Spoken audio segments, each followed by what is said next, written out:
The October rain in Chicago fell like a confession, each drop carrying secrets from the gray heavens down to the unforgiving concrete of LaSalle Street.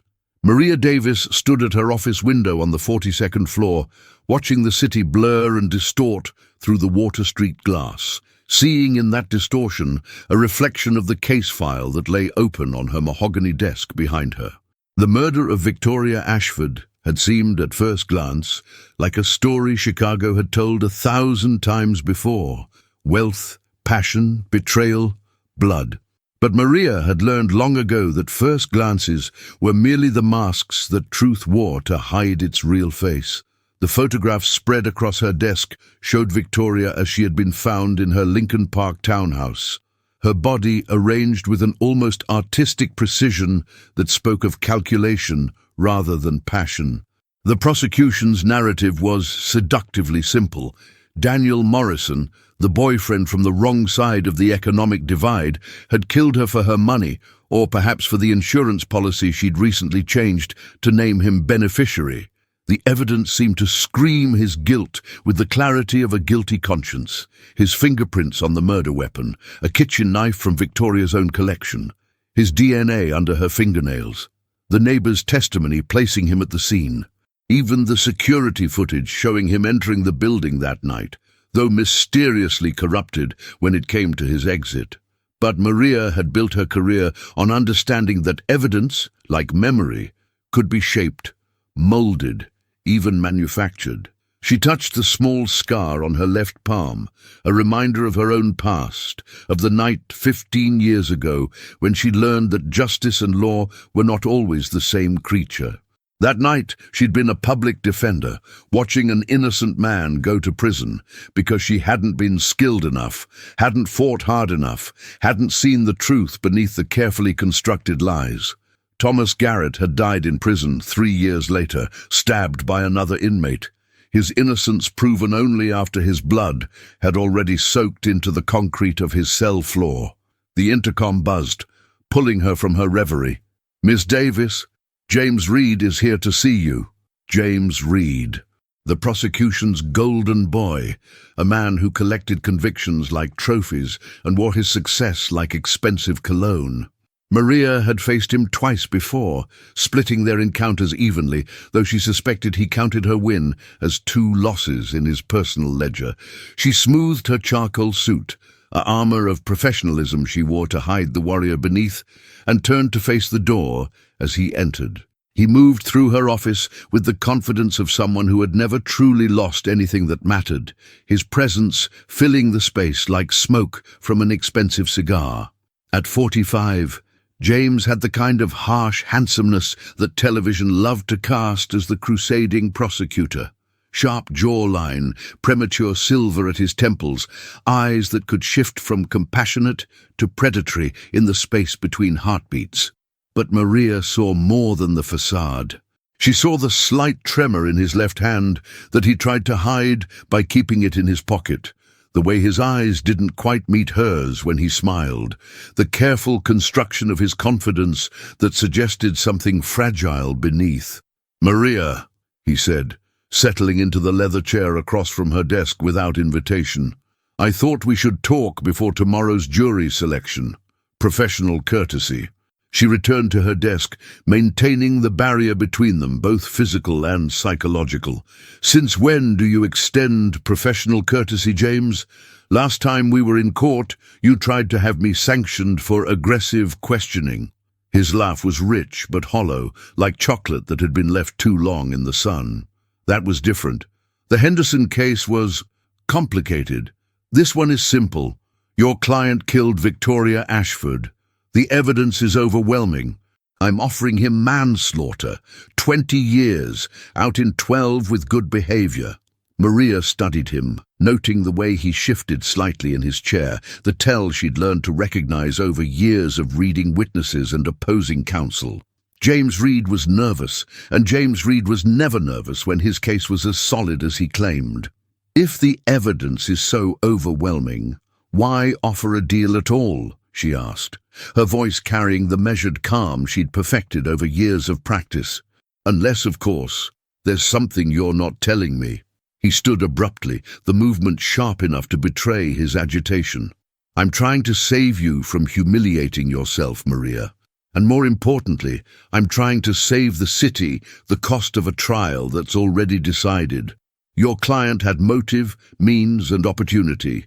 He was in debt up to his eyeballs, and Victoria was his meal ticket. When she tried to break it off, he killed her." "Is that what you really believe?" Maria asked, standing as well, moving closer to him, close enough to see the dilation of his pupils, the quick pulse at his throat. "Or is that just the story that fits the evidence you've been given?" For a moment something flickered across his face, a shadow of doubt that passed so quickly she might have imagined it. Then his professional mask snapped back into place, as rigid and perfect as a death mask. "Believe what you want, Maria. But Daniel Morrison is going to prison. The only question is, for how long?" After he left, Maria sat alone in her office as the rain intensified, turning the city beyond her window into an impressionist painting of lights and shadows. She pulled out a manila folder that hadn't been there when James arrived, one her investigator had delivered just an hour before. Inside were financial records, not Daniel's but Victoria's. Records that showed large, unexplained deposits in the months before her death. Records that suggested Victoria Ashford had been involved in something that had nothing to do with her relationship with Daniel Morrison. Her phone rang, a number she didn't recognize. She answered on the third ring, a habit born from years of late-night calls from desperate clients. "Ms. Davis." The voice was female, young, frightened. "You don't know me, but I knew Victoria. I was her friend, her real friend, not like the others who are all over the news talking about how perfect she was. She wasn't perfect. She was scared." "Scared of what?" Maria asked, already reaching for a pen. "Not what. Who?"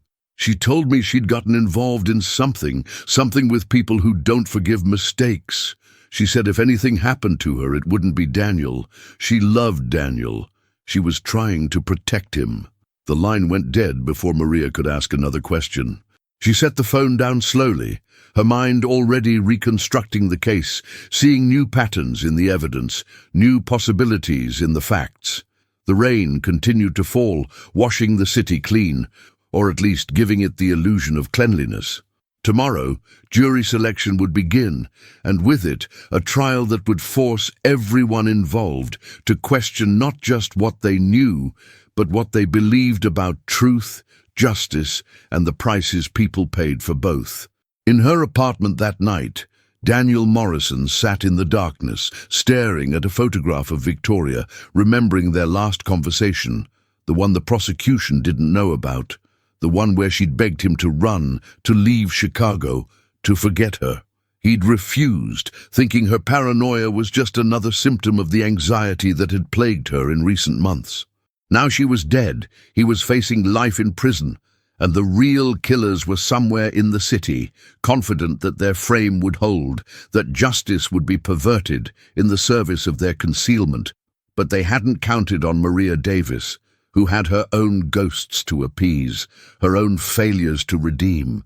They hadn't counted on the doubt that was already creeping into James Reed's certainty, the questions that would soon transform his prosecution into something far more complex than he'd anticipated. And they certainly hadn't counted on the phone call Maria had received, or the witness who was, even now, gathering the courage to step out of the shadows and into the harsh light of truth.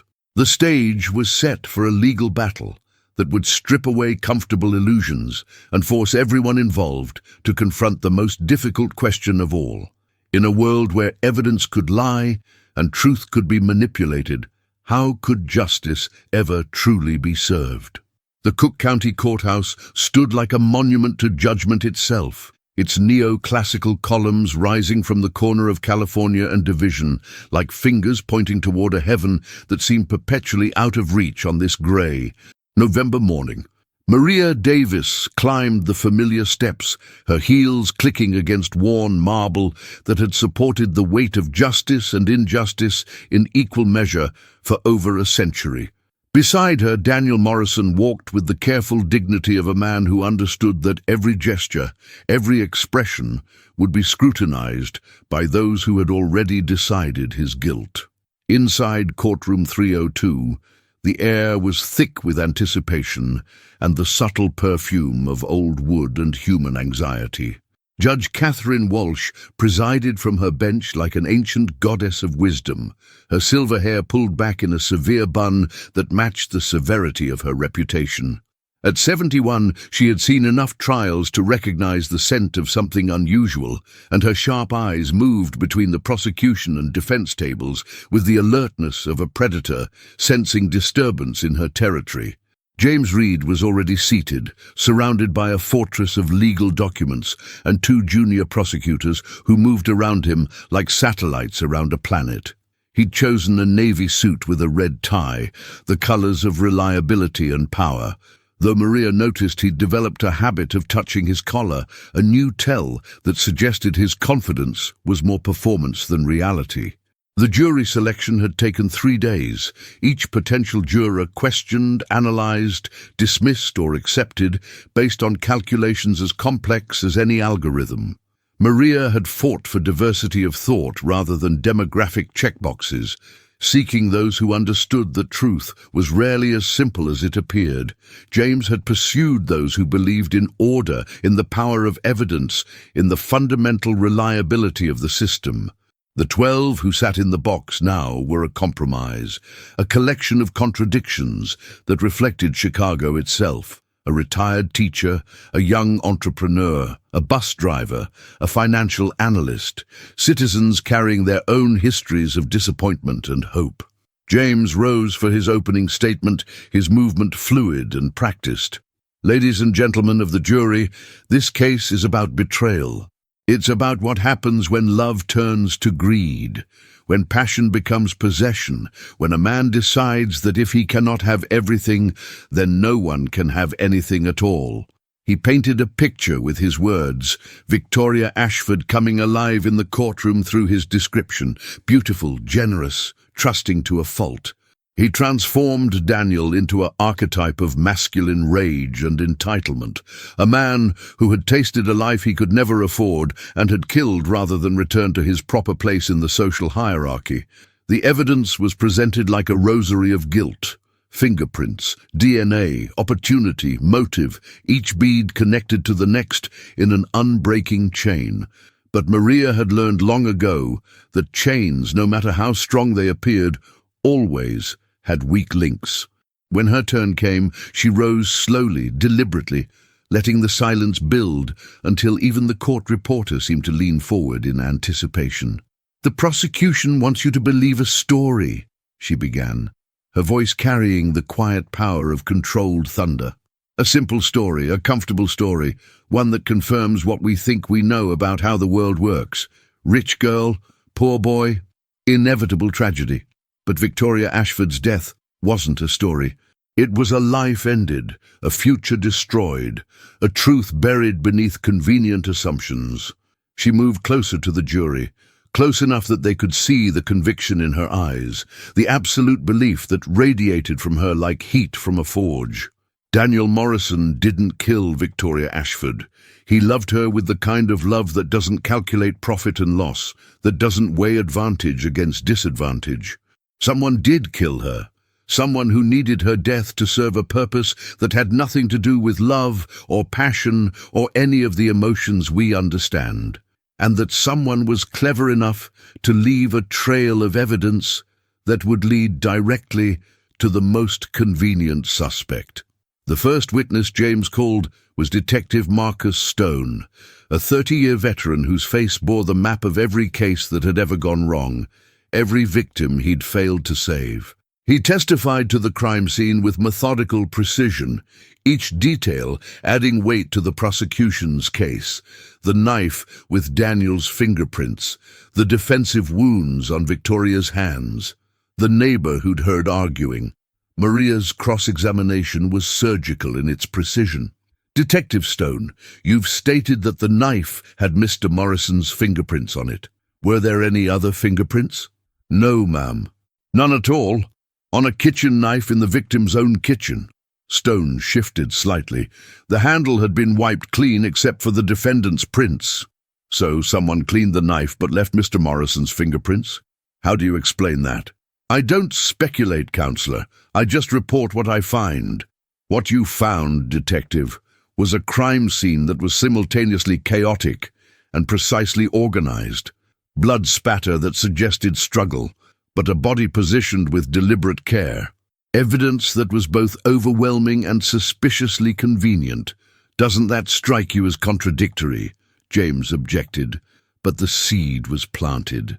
Throughout the morning, Maria continued her excavation of doubt, each question designed not to provide answers, but to reveal the questions that hadn't been asked, the assumptions that had been too readily accepted. During the lunch recess, Maria found herself in the small conference room reserved for the defense. Daniel sitting across from her, his hands wrapped around a cup of coffee he wasn't drinking. He'd lost weight during his months in custody, his face taking on the hollow quality of someone being slowly consumed from within. "She called me that night," he said suddenly, words falling into the silence like stones into still water. 3 times. I didn't answer because we'd had a fight earlier about her family, about how they'd never accept me. I was being petty, punishing her with silence. His voice broke slightly. If I'd answered, if I'd gone to her when she called... Maria reached across the table, her hand covering his. You couldn't have known. And more importantly, your presence might not have changed anything. Whoever killed Victoria had planned this carefully. They would have found another way, another time. "Why won't you let me testify?" he asked, the question he'd posed a dozen times before. "I need to tell them about Victoria, about who she really was, about the fear I saw in her eyes the last week before she died." "Because James Reed would destroy you," Maria said with gentle honesty. "Not because you're guilty, but because you're angry and hurt and desperate. He would twist every word, every emotion into evidence of guilt. Your silence isn't an admission, it's a strategy." The afternoon brought the forensic evidence, a parade of experts testifying to DNA and blood evidence, to the scientific certainty of Daniel's presence at the scene. But Maria had her own expert, Dr. Helen Chang, a forensic scientist whose reputation was built on finding what others missed. "The DNA evidence is interesting," Dr. Chang testified, her voice carrying the detached fascination of someone discussing a particularly intriguing puzzle. "Yes, Mr. Morrison's DNA was found under the victim's nails, but the distribution is wrong for defensive wounds. It's too uniform, too carefully placed. In my experience, DNA from a struggle is chaotic, random. This was almost decorative." James's objection was sustained, but again, the doubt was there, spreading through the jury like cracks in ice. As the day wore on, Maria felt the momentum shifting, not toward innocence necessarily, but away from certainty. And in a criminal trial, uncertainty was the defense's greatest ally. That evening, as she prepared for the next day's witnesses, Maria received another call from the unknown woman. This time, the voice was steadier, more determined. "There's something you need to know about Victoria's work," the woman said. "She was an accountant, but not just any accountant. She specialized in forensic accounting, in finding hidden money. 2 months before she died, she was hired by someone to investigate financial irregularities. She found something that scared her enough to try to get out. But there's no getting out from these people." "Who hired her?" Maria asked. But the line was already dead. She sat in her office as night fell over Chicago, the city lights creating constellations of human ambition and desperation. Somewhere out there were the real killers, watching the trial, confident in their frame. But frames, like chains, could be broken if you applied pressure to the right points. And Maria was beginning to understand exactly where to push. The third day of testimony dawned with freezing rain that turned Chicago's streets into rivers of black ice and treacherous intent. Maria arrived at the courthouse early, finding James Reed already in the corridor, standing before a window that overlooked the city, his reflection ghost-like in the glass. For a moment, she saw him without his mask of prosecutorial certainty, saw the deep lines around his eyes, the weight he carried in the set of his shoulders. "You're going to call her, aren't you?" he said without turning, his voice carrying an exhaustion that seemed to have accumulated over years rather than days. "The mystery witness, your investigator, has been hiding." Maria moved to stand beside him, their reflections now side by side in the window, two warriors who had forgotten what they were fighting for. "You know this case is wrong, James. You've known it from the beginning.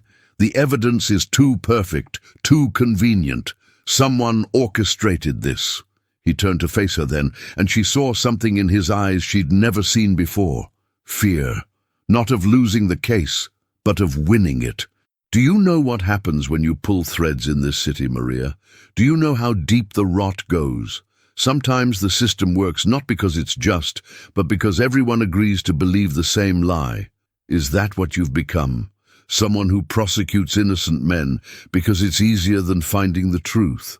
His hand moved unconsciously to his collar again, that nervous gesture she'd noticed becoming more frequent. The truth is that Victoria Ashford is dead. Your client had motive and opportunity, and the evidence places him at the scene. That's the truth the jury needs." "No," Maria said firmly. "That's the story you're selling because someone is forcing you to sell it. Who got to you, James? Who's pulling your strings?"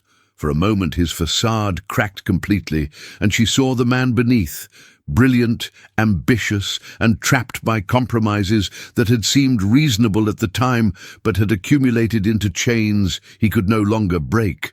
Then the moment passed, and Prosecutor Reed reassembled himself like a soldier donning armor. "Call your witness, Maria. Let's see how far you're willing to go for your version of justice." The courtroom was packed when Rachel Chen took the stand. She was 28, with the kind of nervous energy that suggested someone unaccustomed to being the center of attention. She worked as a forensic accountant at the same firm where Victoria had been employed, and her testimony would either shatter the prosecution's case or destroy her own life. "Ms. Chen," Maria began gently, understanding the courage it had taken for this woman to come forward. "How did you know Victoria Ashford?" "We worked together at Sterling Financial Consulting. We were friends, or at least I thought we were. Victoria didn't let many people close." "Can you tell the jury about Victoria's work in the months before her death?" Rachel's hands trembled slightly as she reached for the water glass. "Victoria specialized in finding hidden assets, money that had been laundered or concealed through shell companies. She was brilliant at it, could see patterns others missed.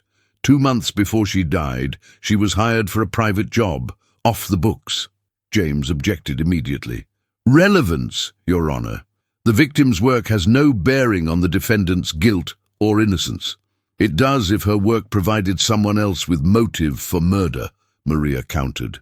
Judge Walsh considered for a moment, her eyes moving between the attorneys like a chess player contemplating her next move.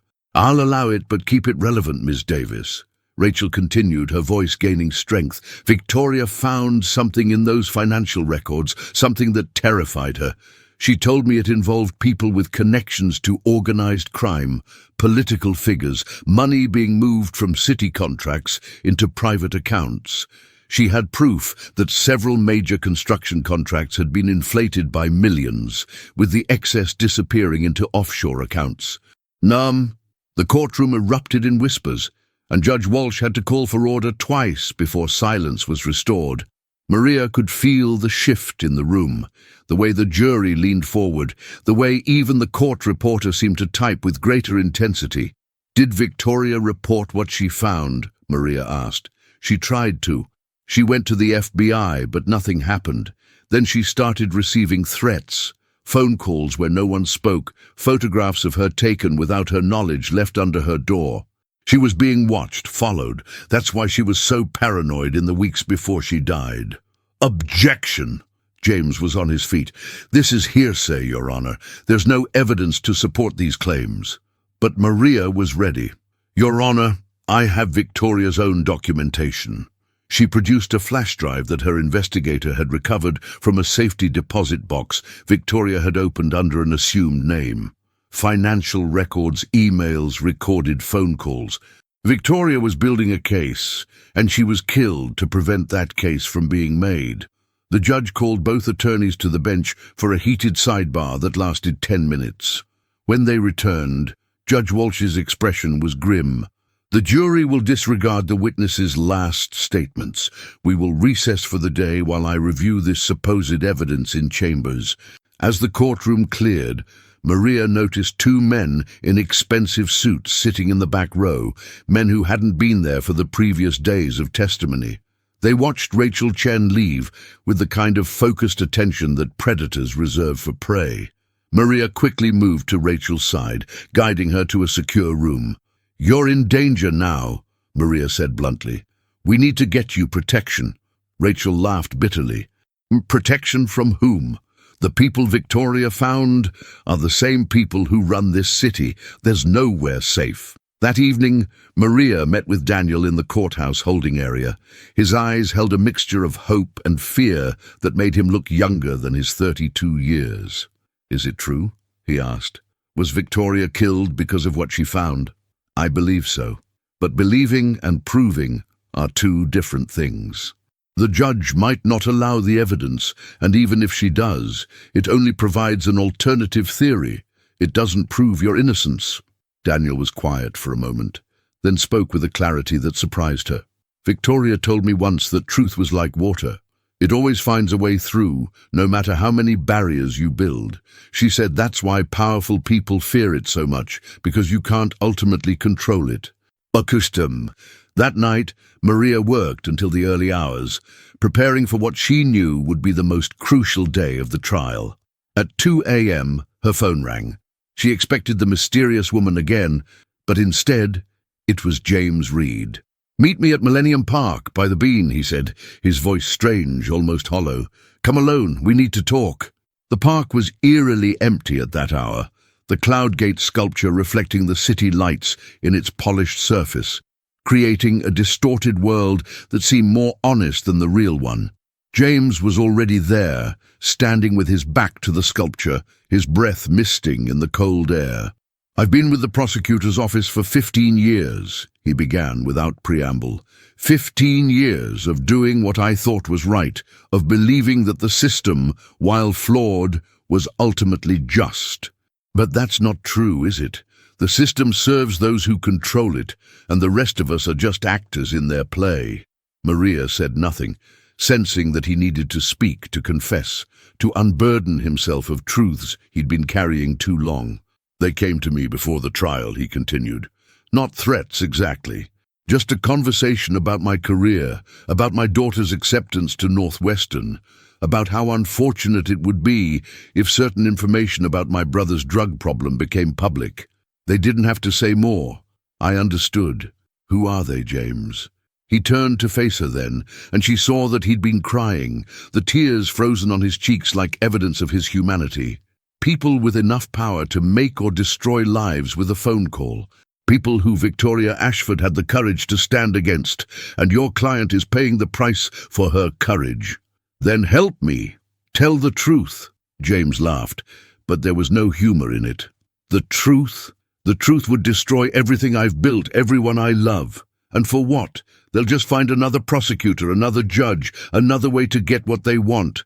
The system doesn't break, it just replaces the broken parts." He walked away then, leaving Maria alone with her reflection in the massive sculpture, seeing herself multiplied and distorted. 1,000 versions of herself, each one carrying the weight of decision. Tomorrow, she would present Victoria's evidence to the judge. Tomorrow, she would risk everything for a truth that might not be enough to save Daniel Morrison. But tonight, she stood in the cold Chicago air, understanding finally that this case was never really about guilt or innocence. It was about the price of truth in a world built on comfortable lies, and whether anyone was truly willing to pay it. Judge Catherine Walsh's chambers occupied a corner of the courthouse that had remained unchanged since the 1960s, its wood-paneled walls and leather-bound legal volumes creating an atmosphere of timeless authority. But on this morning, as weak sunlight filtered through frost-covered windows, the room felt less like a sanctuary of justice and more like a confessional booth where uncomfortable truths waited to be acknowledged. Maria sat across from the judge's massive oak desk, the flash drive containing Victoria's evidence placed between them like an unexploded ordnance. James Reed occupied the chair beside her, his presence radiating attention that had nothing to do with legal strategy and everything to do with personal conscience. Judge Walsh had reviewed the evidence through the night, her usual composed demeanor now showing cracks of something that might have been fear or might have been fury. "Ms. Davis," she began, her voice carrying the weight of her 7 decades, "what you've presented here has implications that go far beyond this murder trial. These financial records implicate 3 city councilmen, a deputy police commissioner, and at least 2 judges. Though not me, thank God." "Your Honor," James interjected, his voice carefully modulated, "the prosecution questions the authenticity of these documents. They could have been fabricated." "Mr. Reed," Judge Walsh cut him off with a look that could have frozen Lake Michigan, "please don't insult my intelligence. These documents are genuine, and we all know it. The question is what to do about them." Maria leaned forward, sensing the critical moment. "Your Honor, this evidence establishes clear alternative suspects with far stronger motives for murder than my client. Victoria Ashford was killed to silence her.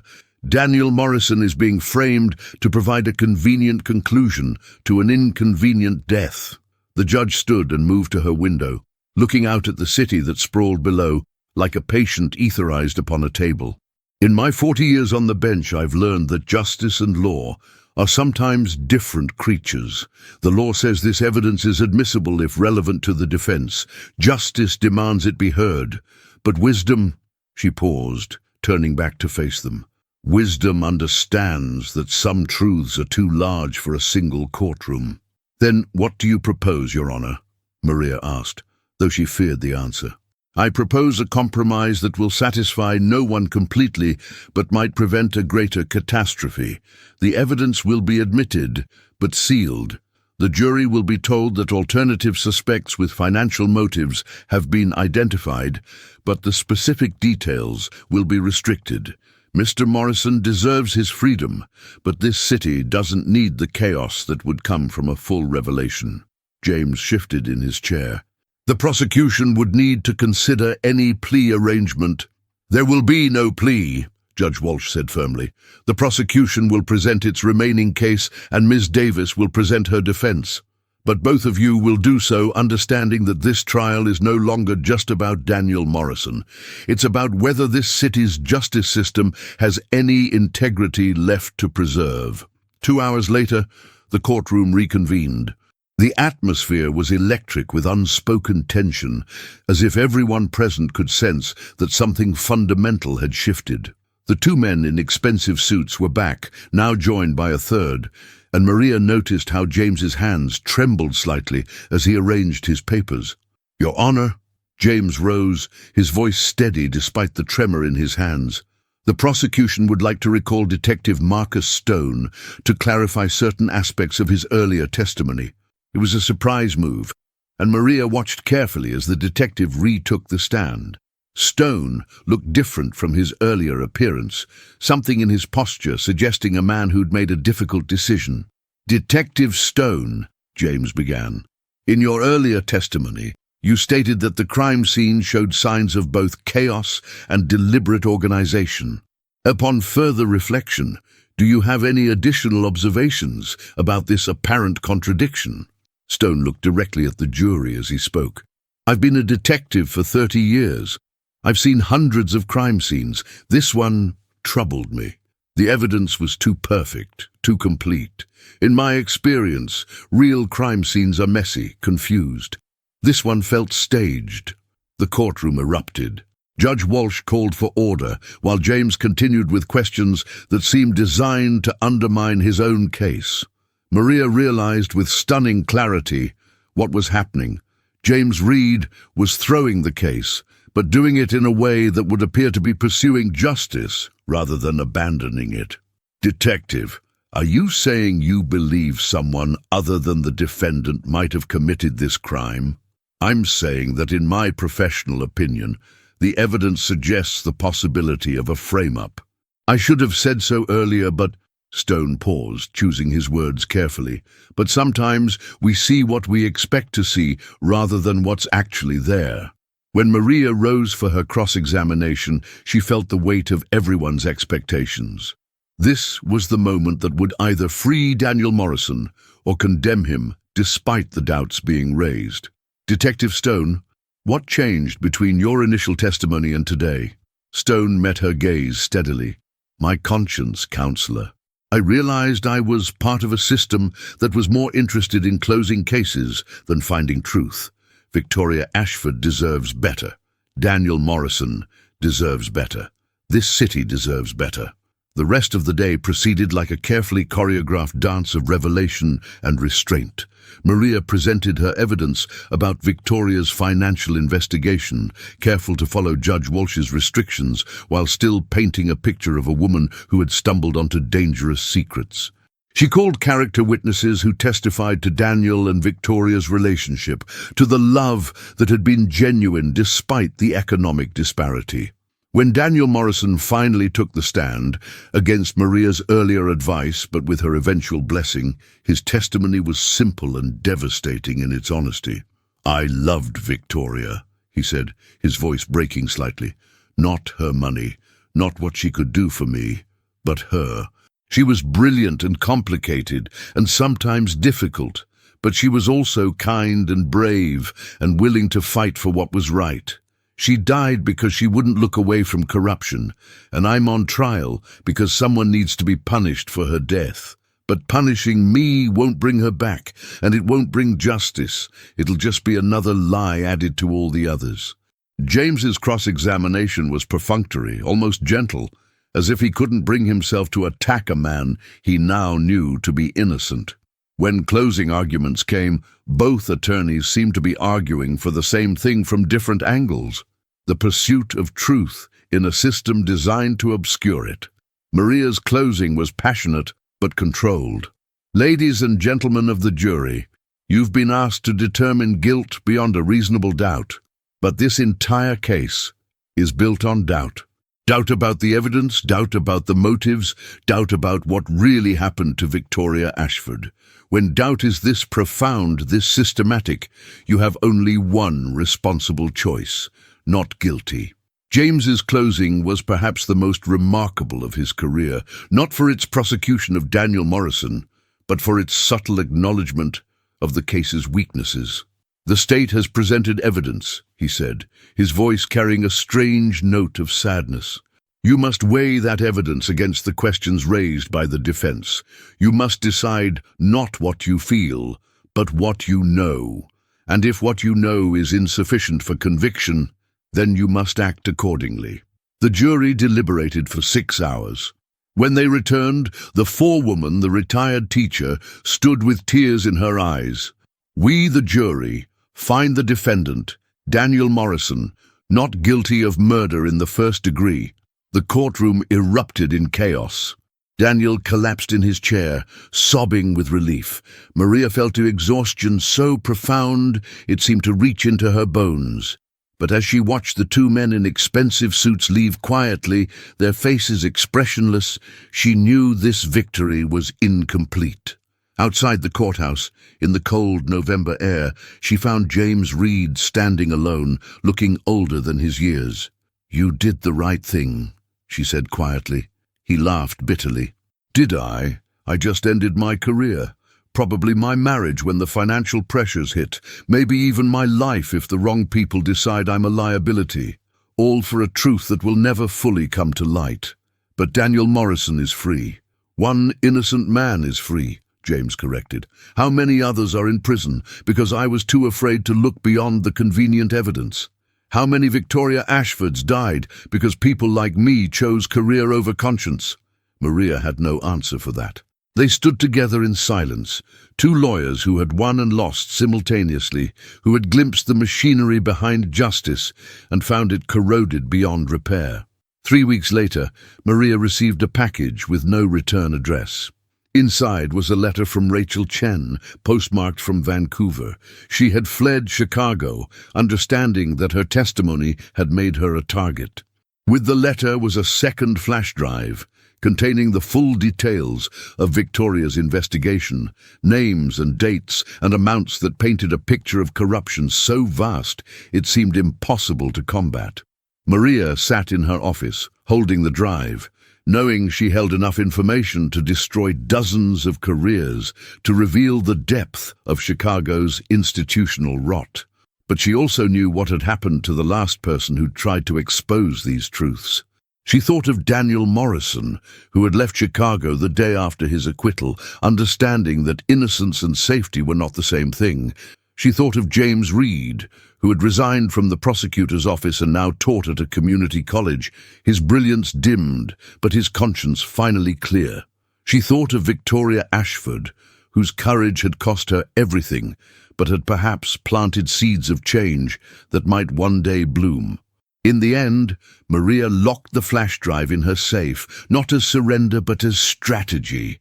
The truth was patient. It could wait for the right moment, the right circumstances, the right allies. Victoria had tried to be a hero and had died for it. Maria would be something more subtle and perhaps more effective, a guardian of dangerous truths, waiting for a world ready to hear them. The rain had returned to Chicago, washing the streets clean of snow and grime, but unable to touch the deeper stains that marked the city's soul. In her office, high above the streets, Maria Davis continued her practice, defending those the system would devour, knowing that each case was a small revolution against the machinery of injustice. The evidence had been clear, the verdict hadn't been. But perhaps that uncertainty, that acknowledgement of doubt in a system that preferred comfortable certainties, was its own form of justice. It wasn't enough, but it was a beginning. And beginnings, Maria had learned, were all anyone could really hope for in a world where truth and power were locked in eternal conflict, each victory temporary, each defeat potentially reversible, and the struggle itself the only thing that ultimately mattered.